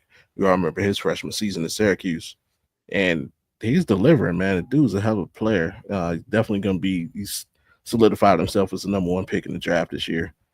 But if you're just looking for Duke, Cooper Flag, yeah. If you're looking for intrigue and good games and suspense, it's on the women's side, man. The storylines, Juju, Paige Beckers, SC going for another chip. Notre Dame, sneaking up there. So yeah, man. If you want the intrigue and excitement, it's all on the women's side. Real quick, shout out to Tennessee's coach. She had a baby a week ago and coached a game last night. That lady had a baby a week ago and was out on the sideline. Coach, shout out to the Tennessee coach. Had a baby. Wow. All right. Yo, so I'm gonna throw this out there, right? So, it's really crazy how, what I'm saying, Eric Dixon, Jerron Pierre, Brandon Smith, Johnny Broome. These names don't jump off the page to you right now. But the point is, in any other time in men's athletics, these are the people we will be looking at right now. These young men are actually balling out of control. As we look at the points leaders right now, Eric Dixon, PJ Haggerty, Trent McCullough, Ty Johnson, Terrence Brown. 1, 2, 3, 4. Villanova, Memphis, Northern Atlantic University. Come on. This is a time in which we're not seeing the blue bloods do blue blood things. I think that's what's really happening to the landscape of the NCAA men's tournament and all that good stuff. Because look at it like this: last year's champion was UConn. They're the 25th ranked team in the country. They have fallen off this year, and this is what they have lost a lot. They've already lost a lot of games this year. Two words for you, Alan. 2 words, okay? Transfer portal, okay? We don't gotta wait anymore, coach. I don't have to wait for you. Matter of fact, I don't even like the assistant coach because last time I had to run sprints and I was coming from math class, math class on the other side of the campus. You know what? I'm out of here. I'm done. And to be fair with, remember, you listen off the scoring leaders. Remember, those guys usually aren't the best players in the country. It's usually just a bunch of guys scoring points at low-level schools. And, like, the big names, they're putting in, 18, 19. Yeah, you get a couple of low 20s, but because they're playing for schools where they got to share the ball, they're more talent, basically. So, you still might not know who the dudes are. UConn is 14-6 this year. UConn is 14-6 this year right now. They're 6-3 in the Big East. And their coach has nerve to say he's the best effing coach in basketball. But I digress. That was hilarious. You know what I'm saying? Our coaches. I mean, well, yes, of course. We know. Shout out to Dawn Staley and what she's got going on with her contract extension, linking her to the University of South Carolina until she's like 70-something, because I swear it's till 2035. But at the same time, I really feel strongly about this. The way that the NIL and the transfer portal is set up right now, especially for NCAA men's basketball, the parity that is happening is shaking the landscape of the way that the NCAA tournament is going to be played. Watch when we get to the Sweet 16. We're going to be like, who? What? St. Mary? North Memphis Aquinas. Where did these teams come from? Because these players, these young men, are going to where the money is and where the opportunity is for them to be held in the forefront. And one of the, just like Bobby said, we are looking at Cooper Flag taking this Duke team and strapping them onto his back. Now, is Cooper Flag on this list of top scorers? No, he is not. Is Cooper Flag on this list for assists? Not top 5. Top 3, top 5 in 3-pointers made? Absolutely not. But I guarantee you, Cooper Flag is one of the most known, most sought after coming out of his freshman year of his NCAA season. That the world is his. The world is going to be his oyster, especially after putting on a show in practice with the USA men's basketball team and putting on a show basically full of the likes of LeBron and Devin Booker and so on and so forth, and Kevin Durant, all of these guys who are on the USA men's Olympic team. He went in there and put in some work. I don't care if they won or lost. But anyway, guys, you want to look at a perfect example of the transfer portal in college basketball right now. Okay, wait. Because I got a question on this. Uh-oh. Okay, so I know about sports, but some of the things I don't know. So school me real quick. Schooling. How does the transfer portal work for basketball, NCAA? Like, how does it work? Because I know how it works for football. So is it the same exact way for basketball? Mm-hmm. They just enter and you can immediately pick them up? I think so, yeah. Yeah, you don't have to wait a year. Here's the thing. The perfect example of that right now, sorry, Bobby. You good. It's the University of Miami. The minute their coach retired, a lot of their team players went into the transfer portal. Their basketball now. Yeah, now the Miami Hurricanes are 4-16. They are the worst team in Division I right now, I would say. They are, and this is a team that just 2 years ago was an Elite Eight Final Four participant.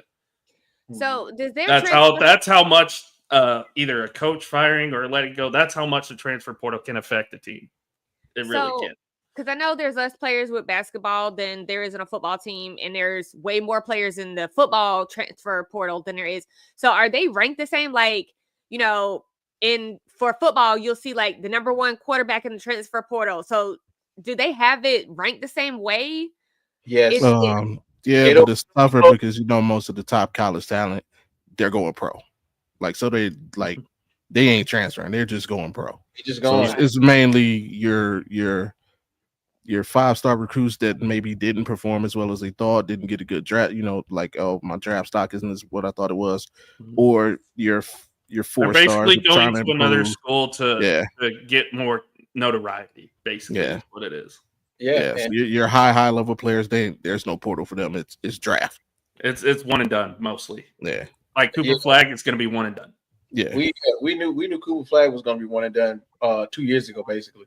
Shout out to James Nuska checking out the Peach Jam. If anything, the transfer portal works better in basketball than it does in football. Yeah. Right.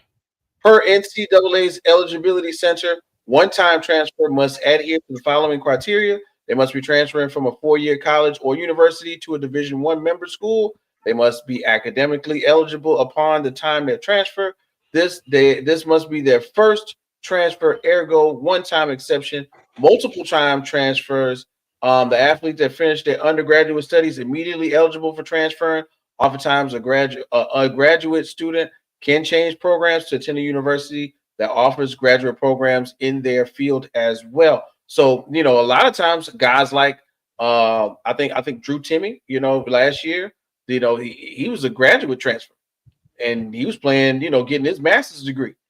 It's possible, you know what I mean? But the idea of where you're going in the NCAA men's basketball, I think is just a little. I think I understand Avril's question is just a little different for men's basketball because that landscape is so spread out. I can go to St. Mary's right now and ball out and still get drafted. I can't go. We talk all the time about how the ACC is a powerhouse, right? There you go, Alan. What I'm saying is I can't go to St. Mary's in football and get drafted into the NFL. You know what I'm saying? But I can go to UC Davis in California, ball out, and still get drafted in the NBA. Yeah. We talk about how dominant usually the ACC is in college basketball. They only have 2 teams ranked, Louisville and Duke. The rest of the ACC is unranked, which is kind of appalling. All the ranked teams are from the SEC, Big 12. You got some Big East teams in there mixed in. The ACC it's Duke and nobody else, basically, is what it is. Yeah, man. UNC is ranked? No, they're 6-3. Yeah, no. They're 6-3 in conference. What's going on in basketball right now? They're 15-5 overall, 6-3 in conference. Life is lifing in NCAA men's basketball, as the kids would say. Anyway, y'all hear that? Blood is pumping. That blood is pumping. So check this out. I didn't even know that. Holy crap. Yeah, listen, it's crazy because right now it's crazy that we have to, do something where the life's blood is just getting ready to funnel in to this sport. And of course, this is going to make Miss Avril so happy because we're going to talk a little bit about the MLB. That's right, Major League Baseball. Alan, this is somewhere right up your alley as well. It's about that time. The frost falls off of the leaves, the grass begins to grow back. People take lawn chairs out to Florida, and then all of a sudden, it's time for Grapefruit League baseball, man. So in terms of what's going on, what we're seeing, a lot of movement in the MLB, man. Miss Avril, what you got in mind for the home team? So first off, opening day is in 57 days. Set your calendars. Set your reminders. I know I will be at Yankee Stadium with the Bleacher Creatures. I've never. Okay, so y'all, real quick. I have a bucket list. I have a sports bucket list. And one of the things on my sports bucket list is to attend Yankee Stadium opening day and sit with the Bleacher Creatures. I just want to be there for roll call. So I will be doing that this year because it's my birthday. So yay. But opening day is in 57 days. I'm very excited. I can't wait. A couple things going on around the league.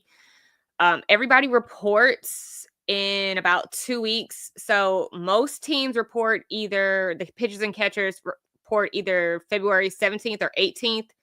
There are a couple teams that are coming in early. Chicago Cubs, they are reporting on the 14th. Thank God, because they suck. Sorry. No, they're the 9th. They're reporting on the 9th. They're coming in. I saw. The full squad is. Full squad is 14th, but pitchers and catchers are on the 9th. So most full squads because they're doing the Tokyo game this year, I think. Yeah, they are. Most teams are reporting either 17th, 18th. So the Cubs are reporting on the 14th. Dodgers are reporting on the 15th because they're doing the game with the Cubs. Have you heard about the robo umpires? Mm-hmm. So they're gonna do tell us about the robo umpires. What's going on with that? The robo umpires. It came out last year that they were gonna test it this spring, and depending on how it works out in spring training this spring, they could go to use it regular season in 2026. So they're gonna have it in the minor leagues all year this year. They're gonna have it in the minor leagues this year. So for Major League, during spring training, they're going to be at 13 different ballparks, and they're going to do 19 different teams. So we'll see what happens, but it could very well end up in the MLB by next season. I'm interested to see what's going to happen. It's so many missed strikes that are called, but I even heard that in the minor league, they still don't have the strike zone worked out. Like they're still trying to come up with the actual strike zone for the computer. Like that's what they're having problems with. Is that what you heard too? Yeah, I mean, I think they're trying to test all that out. I know that they said it's gonna be a test run in the minor leagues this year to see how it all plays out. But I don't know. I mean, anything's better than Angel Hernandez, right?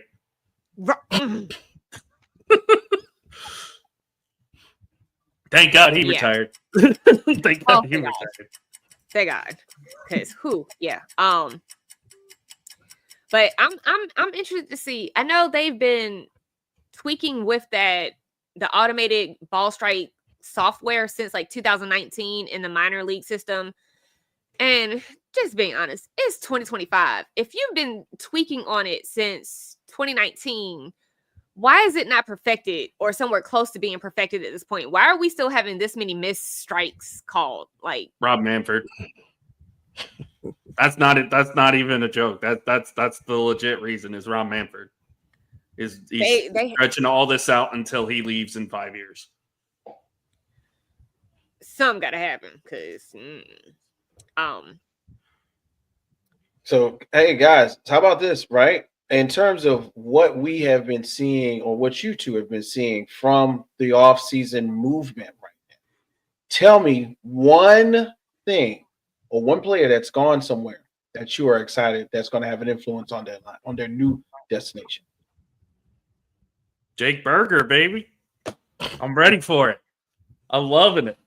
Already got the mindset. Ready to go. We needed a couple bats that could hit fastballs in our lineup, and I think we got them. I'm excited to see. I think we're winning the West this year. I'm already going to say it. I think we're going to win the West this year. Who's your team? I think Texas Rangers. Okay. Yeah, we're winning the West this year. Winning the West. We're probably not going to do much in the playoffs, but I think we'll be better than the Astros this year. Miss As long Avril. as you gotta take out the Astros, that's all I care about. Just take the Astros out. Miss Avril, is there any Yankee movement? Or are you excited about anything? What's going on with you? One thing I'm not happy about, real quick, Marcus Stroman just deleted all his Yankee stuff from his timeline, and I think they're about to move him. And I'm not happy about that because I love him as a pitcher. But the one that I'm most excited about is Devin Williams. Our closing was what killed us in the World Series. And having him as our closer, I know that they got rid of Holmes. And we really hadn't had a good closer since Chapman. And Chapman just I don't know, had a whole meltdown and we got rid of him. And then Clay Holmes, he tried. And then halfway through the season, 3/4 through the season, he just, yeah. So we have Luke Weaver and I love him, but we needed a true closer. So I love that we got Devin Williams. I think that instantly makes us contenders. I feel you. Look, hey, I'm interested in all of this. I can't wait. I just met somebody who I think is going to be definitely we're going to have to bring onto the show to talk some MLB. And I can't wait for you guys to bring more of that high heat. That's a great baseball show name. High Heat on record. Oh, it is? What? Okay, that shows you what I know. Anyway, man, it's going down. So as we keep it moving, y'all, we are halfway through that second hour. Don't forget to like, share, and subscribe to the Red Room Sports Pub of shows. That's right. So we got Miss Avril in the building, Jets Girl for Life. We got AP Allen Parallels, and he's still doing On the Mat on when is On the Mat? Saturday and Tuesday. Saturday and Tuesday. Shout out to you, Alan, and my dog, Sam and them. And shout out to Bobby G. Audible podcast. When can we catch you on Audible, Bobby? Thursday nights you can catch Audible Reacts. And Avril will be joining us for that. On a permanent basis on Thursdays. And then, of course, the original Audible Sports Podcast on Fridays. Myself, Wildcard Mar. Shout out to the Brody. At 7 Eastern, 4 Pacific, every Friday. Hey, man, and big shouts out to y'all doing a year run. Yeah. I didn't say anything to get us canceled, so, we still going strong. That's what's up, man. That's what's up. So coming up next, man, you know how we do. We got a little bit of fun. Man, I believe we're doing a little bit of buy or sell. Now, Miss Avril, last week was pretty funny. I think we had a good laugh. Come on and bring it this time. Let's see what you got. Okay, I don't have a funny one this time. I actually have a thought-provoking one because I want to make you think today. Thought-provoking? Who wants to think? I'm just kidding. Go ahead. What you got? So we kind of talked about it. We kind of talked about it already. But to recap, so my buy or sell this week is about the free agency in the WNBA. So as you know, Unraveled started 2 weeks ago now. So we're getting ready to go into our third weekend of Unraveled, and there's 30 players. At least half of them are free agents for the WNBA. Now, with that being said, Unraveled is pretty much like how the NBA did the bubble during COVID. They train together, they work together, they do everything together. I mean, and they have access to all their facilities 24/7. So that means all of these free agents have all this access to each other. So that being said, buy or sell. How do you feel the Unraveled season is going to play on the WNBA? So far, we've already had several trades happen, and they all consist of unraveled players, or most of them consist of unraveled players. And a lot of it is because of the talk in the bubble, because they're all around each other. So are we buying or are we selling? Are we happy about how Unraveled is making the WNBA free agency go? Do we like it? Do we hate it? How we feel? We buying, we selling?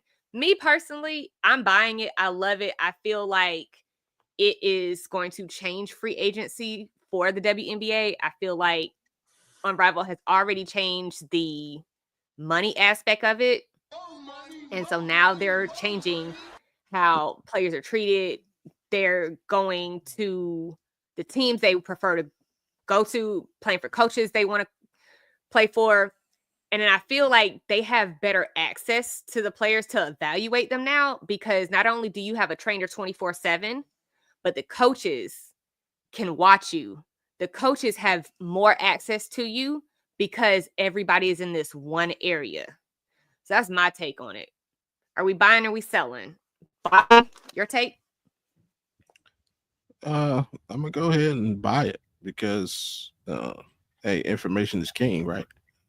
And like you said, things like this is why players switch teams. Like I'll use just an NBA example.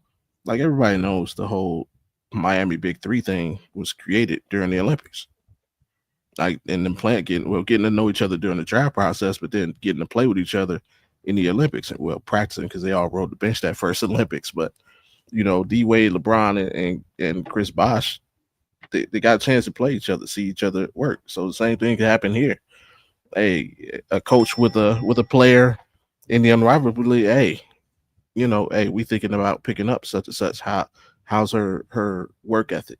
Is she show up early and stay later, or is she doing the bare minimum? Is she down and partying? So that access to information, and again, just seeing somebody cool up or heat down, or heat up or cool down. Like you see, hey, this person on our street, they might be gearing up for a great season, or this person, not really what we thought. So yeah, anytime, and there's the players themselves going to coach, hey, I really vibe with this person. We should, talk to them, take a look. So hey, all information is good information. And so yeah, I think it will be a key to picking up some free agents. Amen. AP, your thought, man, because I'm gonna close it out. I agree. I think I'm buying in on this because it's giving them more of it's making it more of an outlet. It's making it more of a news. We're actually talking about it. Whereas in past years, people would see something like this and be like, okay, it's WNBA. Why should I care? It's actually got people talking. It's actually got people excited in some circles.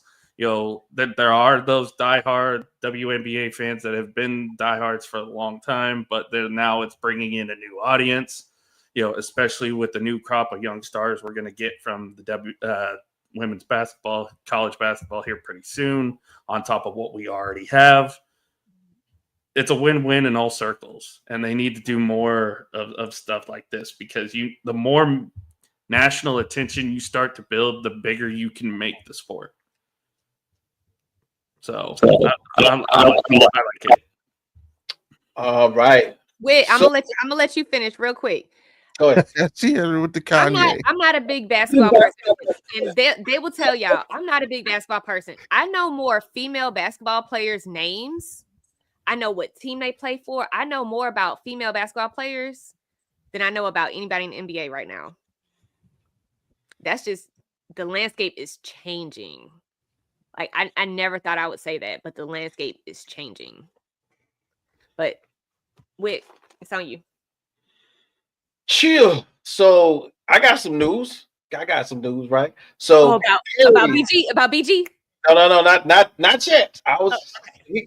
Let me build this right quick, okay? All right. So of course, what we like to do is talk about parity here on the Rec Room. So let's start in the background. So the NBA happens. NBA players They get old. They go overseas. They do other stuff. Ice Cube, one of the dopest rappers in hip hop, takes his money, stops making movies for a second, starts the Big Three. Big Three skippers a little bit. People are worried about it. All of a sudden, it comes back. The attendance, I think, doubles. The TV deal goes through. Ice Cube looks like a genius when he's been talking about doing a Big Three league for years. Now, the WNBA, who was dealing with things from 3 years ago when Brittany Griner went to Russia and was caught with the empty THC cartridge in her bag, and who dealt with all types of ostracizing because, of course, of her physical appearance and her sexuality in Russia, and you know, at the time, you know, our then president, who is now again our president, was kind of trying to get her out. You know what I'm saying? Shout out to Trump. And it made the world of women's sports pause. And when I say women's sports, I'm talking about all women's sports. Women who go from America, who play on the USA soccer team, and then play in places like Madrid and Spain and Costa Rica, foreign leagues all across Europe. They have considered to do things like make the WMLS league a thing. And then we get Nafisa Collier and Breonna Stewart to create the Unrivaled League. And now look at this. This league, Avril, in my opinion, is not necessarily where the players are talking, because the players, they cool. You know, they getting together, they having a good time, they doing everything in the bubble. But guess who's also talking? The agents. What? The agents are talking, ladies and gentlemen. They in the stands. They having phone conversations. Every time they show the sidelines of an unrivaled game, is somebody on the telephone. It is an agent. You know what I'm saying? They're calling the team. Hey, man, she look good. What you want to send her where? You want to do what? You considering, how about this? How about we put it together? Well, all of a sudden, we got a big move. You know what I'm saying? Shout out to Jewel Lloyd. Kelsey Plum goes to the Sparks. Jewel Lloyd goes to the Aces. I thought that was a big deal because, of course, Jewel Lloyd is a baller. And, you know, when it's kind of just replacing a score with a score. But the thing is, Kelsey Lloyd. But look at who she's playing with. She's playing with two current Aces players on the laces. Thank you. Exactly what I was about to say. And guess what? The thing is, Kelsey Plum came into the league as a scorer. They're going to let her do her thing in LA. So it's a great fit. And now, we get the idea of how big it is when we see somebody like Brittany Griner leave the Phoenix Mercury and go to the Atlanta Dream, where not only can she be a pillar for that team to move forward, but let's also think about, you know, the aspect of her lifestyle. The LGBT community is prevalent as I don't know what in Atlanta. And I'm not saying that as a negative. I'm saying that as a positive. Brittany Griner can go and impact the community outside of the game in Atlanta. And I think that that's possibly also a big deal because her wife does a whole lot of philanthropic things outside of the game as well. So I think that was part of her decision. And now we get to see what type of moves can be made. Just like Bobby said, when them players and them coaches get together in that offseason, they say, man, you know what, man, you're pretty cool. Nah, you all right too. You know what I'm saying? How about we get the kids together and let's go, you know, let's meet your wife and let's hang out. This is what we're getting ready to see. So much so, I got breaking news. Hold up. Breaking news. I'm hitting the button again. The player group, or excuse me, the ownership group, if I'm not mistaken, from the Jacksonville Jaguars and some of their corporate partnerships. Oh God, not the cons. Yes. I got it. Let me tell you, right? So there will be, here it goes, another minor league sports sports league headed up here in Jacksonville. It will be called the Upshot League. Yeah, Google it. Look it up. The Upshot League here in Jacksonville should be starting within the next year or so. They're looking at May 2020. They're looking at May 2026 as they begin to organize around the Jacksonville and Savannah area. They are getting ready to name teams, and they're going to also have a second place for these young women to have a home outside of going overseas to Europe and Spain. Nah, come to Jacksonville. Come to Savannah. It'll be Get the in third the- place. It'll be the I mean, third place. but look, hey, everybody can't go to Unrivaled, but by next year, No, there's another league that starts in a couple days. You know that, right? yes, but that's why I'm breaking the news about the one you didn't know about. I know, but that's You the know what I'm third saying? one. That's the third one. That's 3 leagues that women have. Women's sports, man. Just women. don't let Tony Khan run it, for the love of God. Don't let Tony Khan run it. No Tony Khan in this one. Tony Khan's already killing pro wrestling and AEW. We don't need him to kill another sport, please. Oh, Lord. Yeah, no. At the very least, Shad Khan had the decency to realize he had to get rid of Trip Balky to get his head coach in. Okay, so it's Zoya ZAWYER Sports and Entertainment announces the launch of Upshot League professional women's basketball. I'm excited. I'm glad I got a chance to break that with y'all. I just had a conversation about it.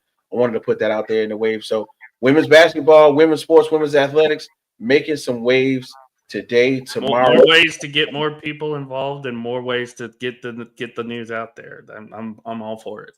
I'm all for it. Right. Hey, look. Again, as long as Tony Khan is not running it, for the love of God, don't let Tony Khan. Oh my God! Don't let Tony Khan run it.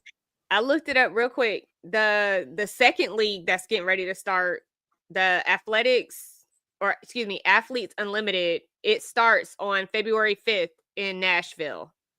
Mm-hmm. So we get listen, bro. We got places for our women athletes to go. And shout out to all, and this is not a sexist comment. Shout out to all of the men who are taking a back seat to the women and protecting them in this, because we got to protect our women, fellas. Got to protect them. So if they need help, need back. I looked at the sideline for Unrivaled. You saw Steve Nash. You see Jason Richardson. You see a ton of professional championship man players on the sidelines. You might even see Jimmy Butler. He ain't got nothing else to do right now. It's crazy. So the support for the women's leagues is happening, and I can't wait to see what develops from the Unrivaled League as we continue to move forward. Alan, man, real quick, do you have any locks for any NBA games this week? You said Cavs earlier, right? Is there any more that you have in mind? Cavs was one. Celtics was another. Celtics money line tomorrow night. I got a couple more here, actually. I got one in college basketball I want to do for tomorrow. 7.5 plus 7.5. I like Oklahoma State plus 7.5 against Kansas State. Kansas State is an awful team, so give me Oklahoma State with that. So as for NBA, I like Nets Hornets under because it's at total 205 right now. I don't think both teams are going to score 100. I don't know, man. LaMelo Ball playing out his mind. LaMelo Ball can go 10 for 40 though. So that's why I'm going the under on that. Let's see what else we got here. I like Dallas minus 2.5 against the Pelicans. I'm not a fan of what the Pelicans are doing right now. What's the odds on that Heat Cavaliers game? Heat Cavaliers. Cavs Cleveland minus 8.5 is the spread. Mm-hmm. Scott has it on the money line though, because he probably thinks it's going to be a close game, but he has the Cavs still winning. Yeah, Cavs still win. I think Bobby likes that one. Bobby's with that one, of course. It's at home. They should win. They should handle business. Yeah, for sure. Alan, man, and you know what? This might be a homer pick, but I don't care. I'm taking the Thunder money line tomorrow night against Golden State. Easy money, Alan. We appreciate you, man. You know what? Locking in is going to be crazy this weekend. I'm sure you guys are going to start getting into stuff for the Super Bowl. I know Scott Cole is going to be ready to talk some baseball, some really early prediction for the NCAA tournament. I can't wait to catch you guys as we get closer and closer, man. There's going to be golf, NHL, college basketball. Listen, I'm waiting for y'all to get some TGL bets so I can start cashing in on that one. Get that lacrosse bets in. Get your shuffle in. Listen, man, we're going to go ahead and do, you know what, man, Saturdays, we're going to go ahead and lock that in. So right now, one of my favorite segments of the show, as we slow it down just a little bit, man. It's been happening recently. It's been catching a lot of people on their ears, as you know, because of course you should be listening. But it's my joint. But it's not really mine. It's my partner Bobby's on. We talking about that slice of life. So, Bobby G, what you got in mind today? Today I'm gonna talk to the athletes because you know there's a saying that we like to use with each other. You know, when certain people we know, you know, rise to certain heights, reach certain goals. Just look at them, man. Hey, man, don't forget where you come from. Right? Want everybody to stay humble, stay grounded, or whatever that phrase means to you. But I saw something earlier. Now, Juan Thornhill, former Kansas City Chief, now plays safety for the Cleveland Browns. Sunday, while I was watching the game, he sent out a message on social media and saying, like, basically insinuating he should be playing today. A local reporter hit him back, you know, replied to his post and said, you know, would you mind elaborating? Because that could have been taken several ways. Prime example, like I said, the Chiefs were in the AFC Championship game. He was a former Chief. Was he insinuating that he wished he was back in Kansas City, not in Cleveland? Did he mean he just wished the Browns were playing? You know, so the guy just asked him to clarify. No malice, no intent. He wasn't an a-hole towards him. But the response was, y'all are annoying. Like, or a direct quote, who wouldn't want to play in the championship game? Y'all are annoying. And by y'all, he means fans who question everything that athletes say over social media. Now, to a degree, I get it. Athletes, because of their position, they face a lot of criticism. Some deserve it, some not. Lots of scrutiny and a lot of expectations because of their position in life. But this is where I'll say, remember where you come from. Like that comment, again, not even a comment, just a question on clarity. Hey, bro, what you mean? Like, while we as fans appreciate what you guys go through and your position in life, and sure, we won't be able to attain the heights that you did in your sport or chosen career path. However, also don't forget, man, y'all used to be us. Y'all used to be in the barbershops talking trash. This dude's a bum. This dude's terrible. I don't like his game. He sucks. Don't forget, you used to be a little kid looking up to somebody in your position. And how would you want that person to reply to something you said to him? I myself recall a time when I got brushed off by David Robinson. And everybody loves David Robinson, the Admiral. But on that day, maybe I just caught him on a bad day. But it's something I'll never forget. And these encounters, even though they come quite often in an athlete's or any celebrity's career, you never know which encounter someone could hold, you know, to use as fuel to a fire to motivate them, or just completely send that person in a complete different direction, because you don't know as a celebrity what that fan is going through. I've heard stories of people being brushed off by people they look up to and them not being around anymore, to put it in no uncertain terms.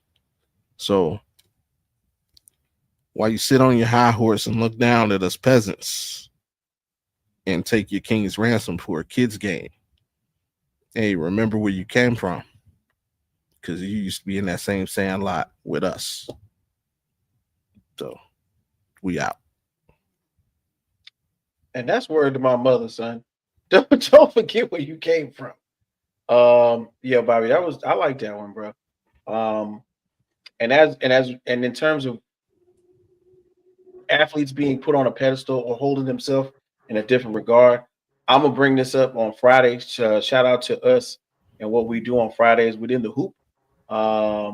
10 p.m. Eastern, 7 Pacific. I heard and I read something very disturbing to me the other day. Everybody knows right now that Jimmy Butler is going through some things. He's been suspended indefinitely from the Miami Heat organization. One of the rumored trade destinations is the Phoenix Suns. One of the possible people to be involved in said trade is Bradley Beal. The other day, Bradley Beal's wife and son were on the sidelines and they were getting accosted by fans. Not them, but their father, Bradley Beal was getting accosted by fans that they were saying, trade that sorry SOB, trade that bum, give me Jimmy Butler. But little man is right there and he knows he's talking about his dad, Joe. His wife and son were escorted off the court by security as his son was having a mental breakdown, bro. You out there yelling at Bradley Beal, and his little man is right there thinking about his dad. My dad's not sorry. My dad ain't a bum. My dad balls. My dad does things for the kids. My dad has several organizations in Washington that he left behind, where they still eating off his name and his likeness and legacy. Like, why would you do something like that? I think that is one of those things where you got to humanize the person in the jersey, and just think if it was you and your son heard or daughter heard someone talking about you while you went to go, I don't know, take the trash out. You know what I'm saying? While you at your desk, hey, make sure tell him to clock out. He ain't doing nothing. Get him out of here. You know what I'm saying? How do you think that would make them feel about you? So big shouts out to you, Bobby, for bringing that up on right quick. And I'm gonna talk further about the Bradley Beal and Jimmy Butler stuff on Friday in the hoop. Guys, man, look at that. 2 hours. We did it. Oh my God. Somehow, some way, we reached the end of the show, man.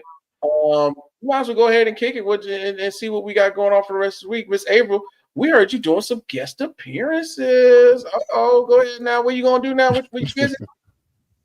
So not a guest anymore. I am a permanent part of Audible Reacts every Thursday at 10 p.m. 10 p.m. Right about 10 Eastern. Yeah. Get that schedule right.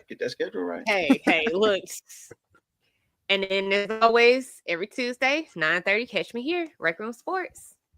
That's what's up, man. That's what's up. AP, man, you're one of the hardest working men in podcasting, bro.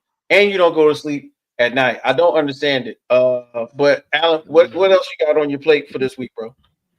So baseball show tomorrow night. We're gonna talk NL East. It's our last show. It's our last go around through the divisions. We got, of course, in the hoop Friday night, as you mentioned earlier, Whit. Saturday, Sunday, lock it in. Saturday also on the mat. We're going to be going after the Royal Rumble pay-per-view Saturday night. So I believe that'll be probably about 9 o'clock, 9:30 Central Time. So that'll be when Sam and I go back on. And we're also going to have Scott Cobb on for that show too. So it'll be a 3-man booth on that show. That's what's up, man. Shout out to Uncle Scott, gonna be in the building. Yeah, Bobby G, man. I know your plate full, bro. What you got going on for the rest of it? It's just Tuesday. You got everything going on. Yeah, here tonight, got Audible Reacts Thursday night, Audible Sports Podcast Friday night. Got some more free passes. Going to the movies tomorrow night. Yeah. New what's the name of the movie? You're cordially invited. Will Ferrell and Reese Witherspoon. Hey, tell me how that is. I want to see that. Tell me how it is. I would take a adult brownie right before, like 20 minutes before I went in there, just so I could die on the floor. Will Ferrell's a comedic genius, man. Hopefully we get in. Last time we got some passes, we were denied. My wife, she has a secret past. So we heard about you, man. We heard you a thug. That's all right. Right. But we're gonna check that out. Like I said, Audible Reacts Thursday, Audible Sportscast Friday. And then back here next Tuesday, man. Hey, doing it big. Man, yeah. And then of course for Jay on the MIC. Oh, and the hoop. Forgot that. I forget it. Yeah. That's what I'm talking about. There we go. So of course, Jay the MIC, he's watching, he's doing his thing, he's in the command center. I think he's powering down the command center one last time right now, man. But of course, Wednesday, man. Y'all know what time it is. Me, Barkins, and Mr. Bobby Blunts. We doing head kicks and haymakers. We ain't had no UFC this past weekend, but we did have Knuckle Mania. That's right. The BKFC had a big fight, had a big pay-per-view, went in Philly. 14,000 people showed up to watch bare knuckle fighting. I can't believe it. The GFL had a draft. We waiting on some boxing. Like, it's so much MMA going on, and this is one of the first UFC fight nights of the year. Israel Adesanya is out here going to be in the main event. I can't wait to talk about that. Friday, we got In the Hoop. We got so much basketball going on. It's unbelievable. We're gonna see if Jimmy Butler's still in the Heat uniform by then. We're gonna see if Bradley Beal, kissed the son on the forehead, made him feel better. There's so much going on, and then of course, we will be back on Tuesday. That's right, Tuesday, ladies and gentlemen, 9:30 p.m. Eastern, 6:30 Pacific. What time it is in the Midwest, Alan? About 7:30. What time is the time difference? It's something like that. Something like that. It'll be on anyway. So make sure you tell a friend, man. And hey, look, bro, I think we did the dang thing today. So once again, Jada MIC, we see you. You're not gonna relinquish command, Jay. Don't relinquish command, Jay. So for everybody on the show, Bobby T, Avril, and my guy AP, man, we're gonna be out the door. Hey, we're gonna be back again Tuesday, 9:30 Eastern, 6:30 Pacific, 7 o'clock ish or something like that in the Midwest, man. We appreciate y'all. We out. Peace.